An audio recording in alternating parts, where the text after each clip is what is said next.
Hi, my name's Claire Haviland. I'm the English Subject Advisor at Pearson EdXL, and this is a pre-recording of the briefing on the 11th of September for teachers of international GCSEs in English to help you get ready for the 2025-2026 school year. We've got a lot to get through because there are quite a few small changes on the specifications, so we will crack on. A reminder, first of all, if you haven't already done so, please do join the International GCSE English Teachers Facebook group. You're the most active of my teacher groups so far, and this is a place where you can go to get all the messages, notifications from me directly, and also to reach out to other teachers to share their opinions about things and to share resources, and to maybe find people in your vicinity that you might like to mock mark with or similar. You'll see later in the presentation I've got some comments from the Facebook group, so you get a sense of how teachers are helping each other. So first of all, just thinking about the June 2025 exam series. We hope that you're happy with your results and that results day went smoothly. If you do need to access any of our post-result services, then there's full guidance in the update that I've linked to on this slide. But the key deadlines that you're working to are entries for the November 25 series by the 12th of September, so that's obviously very soon. The 25th of September for any reviews of marking that you might wish to request, and the 12th of December is the end date for downloading your student scripts if you want to make use of our free access to script service. So teachers use those for two main reasons. One, they might want to look at the script before deciding on whether to request a review of results, and two, they download their scripts for teaching and learning. It's particularly helpful on literature, where there may not be a huge number of exemplars on the set text that you choose. So if you download your own marked scripts, then it means you've got some exemplars to use with your next cohort of students.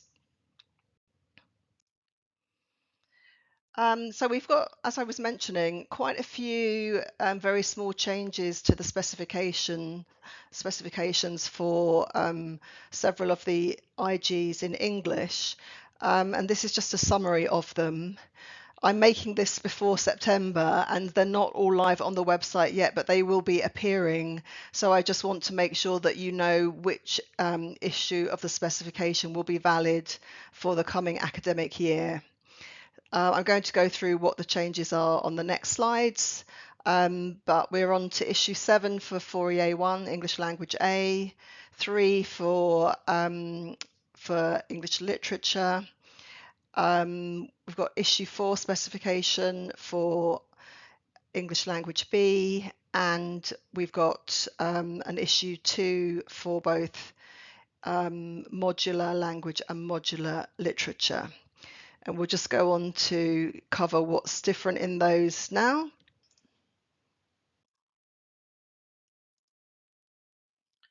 So there are some, obviously, as always, in the front of each specification, there's a list of any changes at all. The main change for 4EA1 is that we've formalized the transactional writing types that we will set in exams. So you remember in 2024, we issued a transactional writing types guide, which listed these types that have previously been set on paper 1. So that was a record of what had been set. Now in the issue 7 specification, we go a step further, which was always intended, and we say these are the only forms that we're going to set. So the idea of this, so there's no change to what you deliver because previously you would have delivered those too. But the idea of this is just to give you more certainty about what you need to teach and what students need to expect to write. So when that issue 7 specification is published, you'll see that those are now listed in the specification. And once that happens, I will update this guide And instead of saying paper one text types which have been set, it will say we will only set these text types on paper one. So it's just a slight nuance in the approach, which is beneficial to you and your students. The other small change, sorry, my picture is blocking some of it, but you'll see it in due course, is that there's a very minor change to the paper 2 mark scheme for AO1, so the reading mark scheme. This was just to bring it more into line with the, well, to make it identical to the coursework mark scheme, and to make it clearer how to award marks. So the highlights are the changes are highlighted. So you just see some slight differences in the wording, and a difference in the level descriptor. On the previous slide, there was a link to the notice about these changes, and you can read all the details there if you need further guidance on what's happened and why. For the English Language A coursework, there's no change in this specification, but I'm just reminding you once again, everyone should be completely familiar with this change now, because it was already assessed in June 2024 and November 24 and June 25. But just to flag, because sometimes people come to the specification later and don't realise, but these are just the details of what is now the current coursework for English Language A. For English Language B, we have got a similar change to the writing types approach. So we had a guide, and the guide said for question 8, these are the types of text that have been set, and it's the same change going forwards. These are the only text types that will be set. So again, you'll see the small change in the specification, and the guide will be updated to match that. Coming on to the modular specifications, because the content for the modular is the same as for the linear, you have the same change to the writing text types as we did on English Language A, and the same change to the sample assessment materials to reflect the change in the mark scheme. And in addition, we will be changing the the question paper that is used in the sample assessment materials, because the one that we had previously used, we've now sort of removed from circulation. So you'll see that the sample assessment materials are based on a different paper once the issue 2 is published. For English literature, there are no changes to the specification, no reissues, but I've just left this slide on here because at the time of speaking, this time last year, we had not yet published all of the new support for the 2 texts that we added, Clara and the Sun and Western Lane. So those have obviously in the meantime been published, and we are now moving towards the first question papers in June 26, which will have questions for Clara and Western Lane. So you've got really good support, including some new resources coming from a company called Educake, and quite exciting, a film production starring Jenny Ortega. So that's something to look forward to for your teaching. And as we mentioned last year, but I'll just mention it again because I've had a couple of queries on this lately, we did expand the choice of set texts available, the set text edition, sorry, the prescribed editions on English literature. So previously there was only one version of Macbeth, for example, that you were allowed to buy, and now going forward there are several. So we made that change for the reasons listed on the slide. So that's not different this year, just reminding you that there is more than one prescribed edition for most of our set texts. Okay, just thinking a bit back again now to the June series and your students' results and thinking about what if they need to resit. So this is the linear resit rules. So I've linked to the full rules there. But just a reminder, because it tends to come up at results time, if students can choose to like they might have done paper one and coursework in June 25, and they might want to carry the coursework forward, or they might want to do new coursework, or they might want to do an exam only route when they resit. So all of those are possible. You need to go into the information manual and just get the correct code for whichever it is whichever option it is that students want to do. The coursework which you submit when if you want to submit new coursework when you resit, it has to be new work. So you can write on the same texts on both 4EA1 and 4ET1, but you must have new titles. You can't simply rework the coursework that you did before that was not very successful, for example. And just a reminder, with that English Language A coursework change, which happened in June 24, the change didn't affect the ability to carry forward the marks because the number of marks for coursework didn't change. So if you've got a student who passed, who certificated before June 24, they are still able to carry forward the coursework marks if they're resitting with a big gap.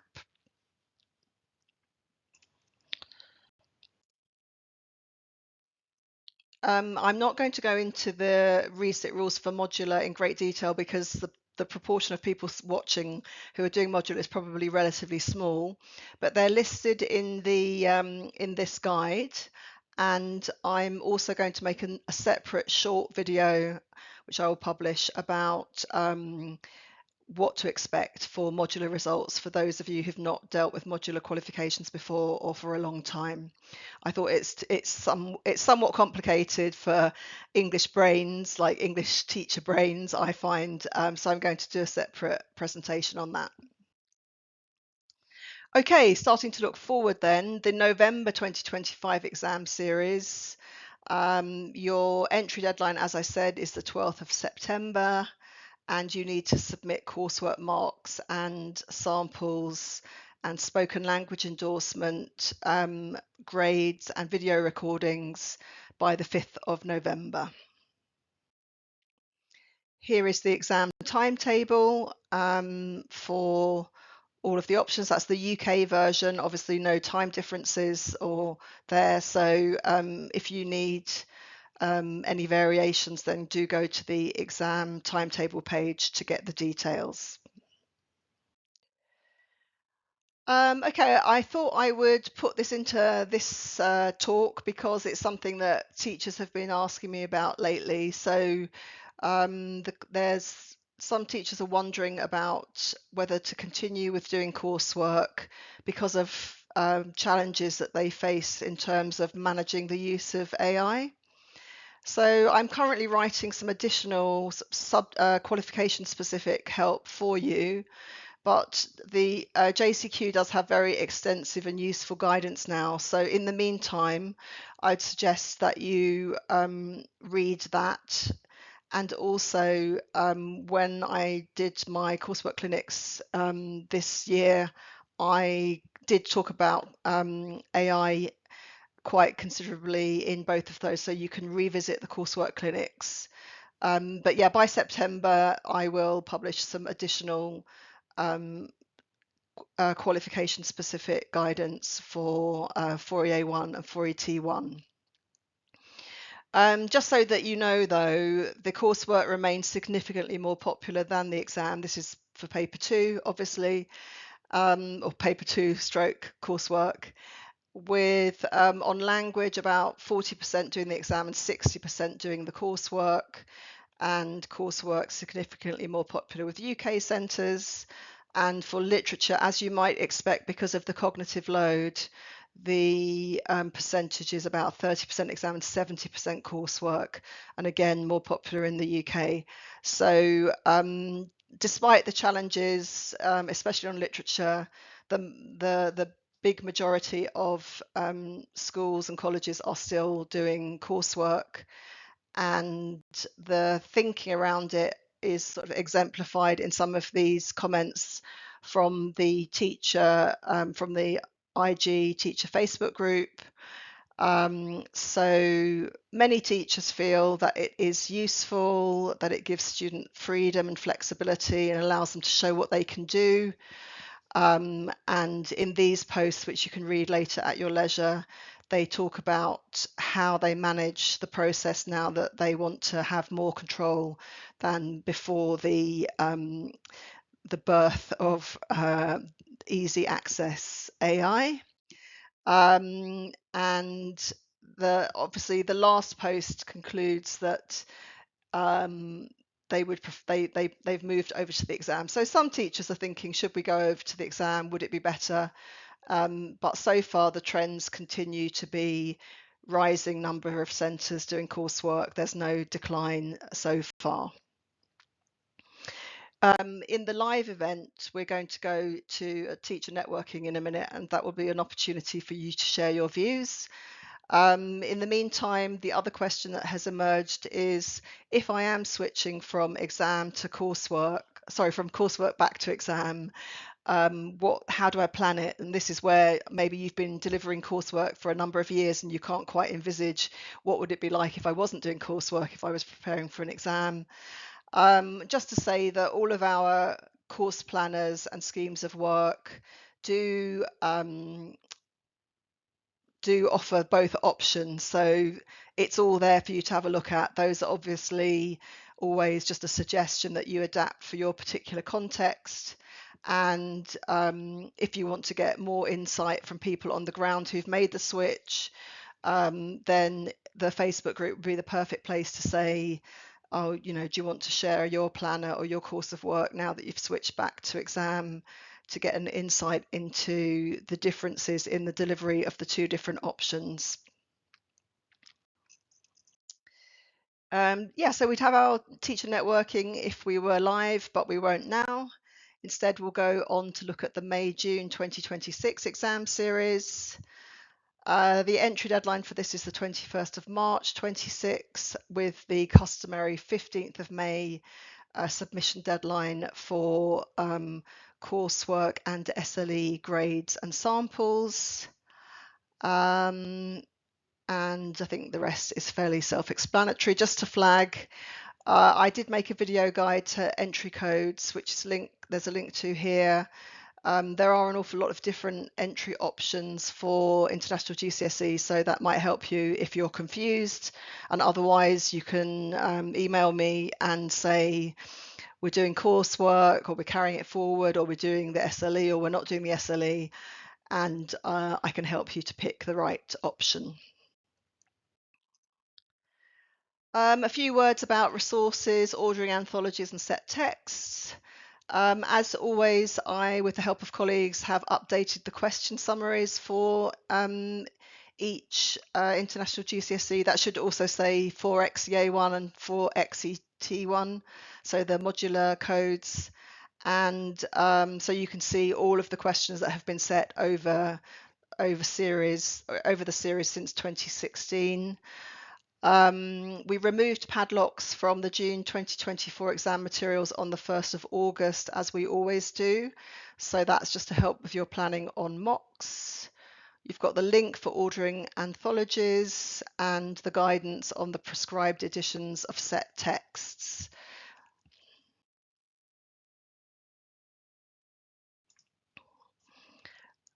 So I've got a link here to the anthology if you want to get the digital version.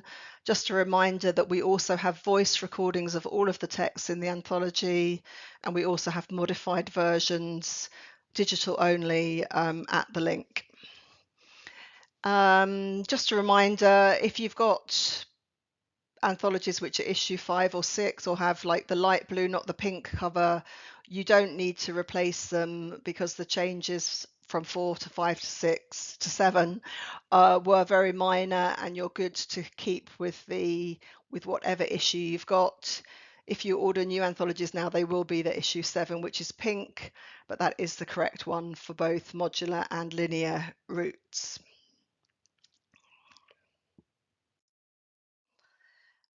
Just a reminder of what training you can go to for each of the international GCSEs. So we've got our customary offer of getting ready to teach, coursework marking training, achieving particular grades, and meeting the assessment criteria. A brief word about modular routes. As is self-evident, we now have, since September 23, a modular route for international centres only. And I think everyone has sort of calmed down about this now, but there was some sort of fear because the modular route does not have coursework. This time last year, a lot of centres were saying, oh, does that mean that coursework is going to be removed, or that the linear specification is going to be removed? The answer to both those questions is no. So we continue to offer the linear versions with coursework in the UK and internationally, and we offer the modular route in international only, and that is without coursework. The content of the specifications is otherwise identical, so the material that students have to cover, the set text, etc., the question style of the papers is all exactly the same. The only difference is the method by which you do the assessments, the spacing of them, not the assessments themselves. A reminder that we've got our mocks and our moderation service. So the mock service is where we provide the papers and you choose to either return them to us to mark, or you mark them yourselves and input the results. That's kind of replicating a live exam series. So most centres using it will be having us mark their papers. So as in a live exam series, you won't have commentary on the papers because it's not a formative assessment, it's a summative assessment. So you'll just get the marks that your students have achieved. Those will come through to results plus like live exam results. And if you choose to use the moderation service, then you mark your papers and you submit a sample of them to us, and then you get feedback on the accuracy of your marking. So it's important to be clear what you want. Do I just want the papers marked to the standard that Edexcel would mark them in a live series, or do I want feedback on how I'm marking, in which case you should use the moderation service. As I'm sure you know, on-screen assessment is available for all of our routes for international GCSE, both linear and modular, and also for international A-level. So it just remains for me to say, if you need to get in touch, please do so using the links here. I hope that results and the return to school go really well, and I look forward to supporting you through the academic year. Thank you.